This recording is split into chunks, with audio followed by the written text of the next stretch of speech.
ওং নমঃ শিবায়। ওং নমঃ শিবায়। ওং নমঃ শিবায়। 18ই মে 2025 অলরেডি ডেটটি পেরিয়ে গেছে। আর ঠিক এই দিনেই কিন্তু রাহু ও কেতু তার রাশি পরিবর্তন করে ফেলেছে। হ্যাঁ, যার ফলে কর্কট রাশির জাতক ও জাতিকার জীবনে কি কি পরিবর্তন ঘটতে চলেছে সে সম্পর্কে আগাম ইঙ্গিত বা পূর্বাভাস এই ভিডিওতে আমি আপনাদেরকে দিতে চলেছি। দেখুন, বর্তমানে কলিযুগ, হ্যাঁ, এই কলিযুগে রাহুর কিন্তু একটা বিশাল বলবত্তা রয়েছে। হ্যাঁ, বর্তমানে আমরা এআই এর জামানায় বাস করছি। এআই মানে কি? আর্টিফিশিয়াল ইন্টেলিজেন্স, যেটি কোনো মানুষ নয় কিন্তু মানুষের মতোই কাজ করে। অনেকেই এআই এর অনেক ভিডিও দেখেছেন, দেখতে একদম অবিকল মানুষের মতো, কথাবার্তাও বলে, কিন্তু বাস্তবে কিন্তু এক্সিস্ট করে না। অর্থাৎ রাহু একটা শ্যাডো প্ল্যানেট, আমাদেরকে ভ্রমিত করে দেয়। মানে আমরা যা দেখছি তা কিন্তু আদৌ নয়, কিন্তু যেটা দেখছি না সেটা কিন্তু বাস্তবে রাহু রয়েছে। তাই এই কলিযুগে রাহুর কিন্তু একটা বিশাল বড় ভূমিকা রয়েছে। রাহু আমাদের জীবনে আকস্মিকভাবে অর্থ দিয়ে থাকে, শর্টকাটভাবে ইনকাম দিয়ে থাকে। রাহুর অর্থ হঠাৎ করে যেমন আসে, হঠাৎ করে কিন্তু আবার বেরিয়েও যায়। আপনাদের অর্থাৎ কর্কট রাশির শনির ঢাইয়া কিন্তু 29শে মার্চ 2025 শেষ হয়ে গেছে।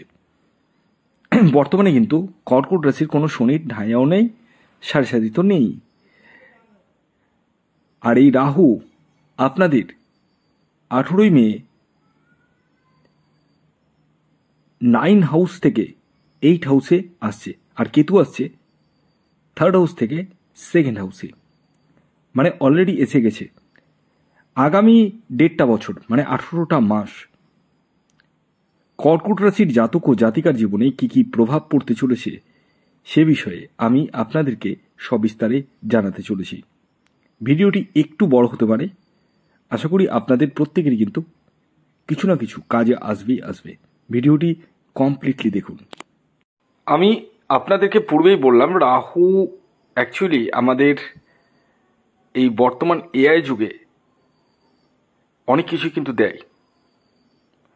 এবং আপনাদের 9 হাউস থেকে মানে ভাগ্যভাব থেকে 8 হাউসে আসছে। 8 হাউস থেকে আমরা রিসার্চের জায়গাটা দেখি। 8 হাউস মানে দুর্ঘটনার জায়গাটা দেখা হয়। 8 হাউস মানে হচ্ছে অকাল্ট সায়েন্স, এবং 8 হাউস মানেই হচ্ছে ত্রিকভাব বলা হয়। মানে এই ঘরটা কিন্তু শুভ ঘর হিসেবে ধরা হয় না। কিন্তু আপনাদের জীবনে 18 মে থেকে আগামী 1.5টা বছর কোন কোন ক্ষেত্রে পরিবর্তন আসতে পারে রাহুর প্রভাবে আগে বলে দিই, তারপর আসছি কেতুর প্রভাবে কি হবে। প্রথমত, আপনাদের নলেজ, যে কোনো কিছুতে ডিপ নলেজ বাড়বে। যে কোনো কিছু আপনারা জানতে চাইবেন, এবং আপনারা এই সময় মানে কোনো না কোনো ক্ষেত্রে, সেটা রাজনৈতিক ফিল্ডে বলুন বা সামাজিক ফিল্ডে বলুন, যেখানে হোক, ষড়যন্ত্রের শিকার হতে পারেন।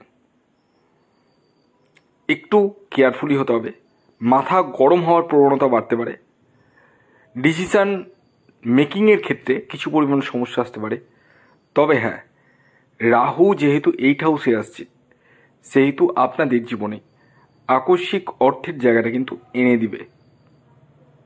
তবে আমি তো এই যে রাশিফলটি বলছি এটি সার্বিক, তাই আপনার নিজস্ব ন্যাকাল চার্টে রাহু গ্রহের স্থিতি কেমন রয়েছে সেটা তো আমি দেখতে পাচ্ছি না। আপনার জন্মছকে রাহু গ্রহ কেমন পজিশনে রয়েছে সেটা কিন্তু শেষ কথাই বলবে। তবে একটা কথা বলে দিই, যারা বাইক চালাচ্ছেন ওভার স্পিডিংয়ে কিন্তু বাইক চালাবেন না। যারা সাইকেল চালাচ্ছেন তারাও কিন্তু একটু বুঝে সুঝে সাইকেল চালাবেন। যারা টোটো চালাচ্ছেন বা যে কোনো বাহন চালাচ্ছেন, মোদ্দা কথা আপনাদেরকে কিন্তু একটু কেয়ারফুলি আগামী 1.5টা বছর চলতে হবে রাস্তাঘাটে। আসি এবার কেতুর কথায়। কেতু আসছে সেকেন্ড হাউসে। সেকেন্ড হাউস থেকে আমরা নিজের বাণীকে বোঝাই, কুটুম্বের জায়গাটাকে বোঝাই, অর্থের জায়গাটা বোঝাই। তো ডেফিনেটলি আপনাদের মানে মুখের কথা এমন করে ঘুরিয়ে পেঁচিয়ে বলবেন যে ভগবানকেও ভূত বানিয়ে দিবেন। ইয়েস, ভগবানকেও ভূত বানিয়ে দিবেন। মানে আপনাদের মধ্যে একটা আলাদা মানে কি বলবো, কথার যে একটা মাধুর্যতা, যেটা মানে পাবলিক বিশ্বাস করবে, সেই জায়গাটা কিন্তু এসে যাবে এবং আপনারা যথেষ্ট চালাক চতুর হয়ে উঠবেন। এছাড়াও বিদেশ যাত্রার সম্ভাবনা কিন্তু রয়েছে। রাহু এক্সপেক্ট টু 12 হাউস, যে কারণে বিদেশের যাওয়ার সম্ভাবনা রয়েছে।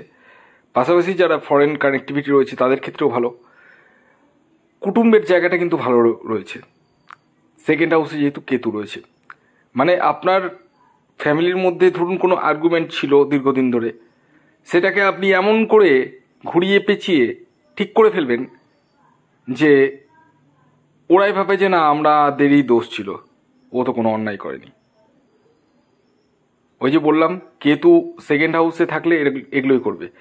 এবং কেতু দেয় ধন, অর্থ, রাহুও দেয় অর্থ। তো কেতু যে অর্থটা দেয় সেটা হচ্ছে আকস্মিক অর্থ, গুপ্ত অর্থ যেটাকে বলে। আকস্মিক বলে ভুল হবে, গুপ্তভাবে। মানে ধরুন আপনার কোনো কোর্ট কেস চলছিল, আপনার নিজস্ব প্রপার্টির উপরে কোর্ট কেস চলছিল, সেল করতে পারছিলেন না, এবার কিন্তু সেল করে ফেলবেন এবং একটা হিউজ অঙ্কের অ্যামাউন্ট কিন্তু আপনি হাতে পাবেন। সেই জায়গাটাও কিন্তু রয়েছে। এছাড়াও আপনাদের মন মানসিকতার জায়গাটাও কিন্তু যথেষ্ট ভালো যেতে চলেছে, কেতু যেহেতু সেকেন্ড হাউসে আসছে। এছাড়াও আমি তো বললামই, মুখের বাণী যথেষ্ট ভালো হওয়ার সম্ভাবনা রয়েছে। তবে ডিসিশন মেকিংয়ের ক্ষেত্রে একটু প্রপারভাবে ডিসিশন মেকিং করবেন। যে কোনো ধরনের শেয়ার মার্কেট বলুন বা যে কোনো কিছুতে টাকা ইনভেস্টমেন্টের ক্ষেত্রে একটু বুঝে সুঝে টাকা ইনভেস্টমেন্ট করতে হবে। তো ওভারঅল যদি বলি, এই রাহু কেতুর পরিবর্তনে আপনাদের জীবনে এই ঘটনাগুলোই কিন্তু ঘটার সম্ভাবনা রয়েছে। বাকিটা নির্ভর করবে আপনার নিজস্ব ব্যক্তিগত বা ন্যাকাল চার্টের উপর। ভিডিওটি এখনকার মতো এ পর্যন্তই। যদি ভিডিওটি ভালো লাগে অবশ্যই লাইক করে দিন, শেয়ার করে দিন, সাবস্ক্রাইব না করে থাকলে সাবস্ক্রাইব করে ফেলুন। ধন্যবাদ।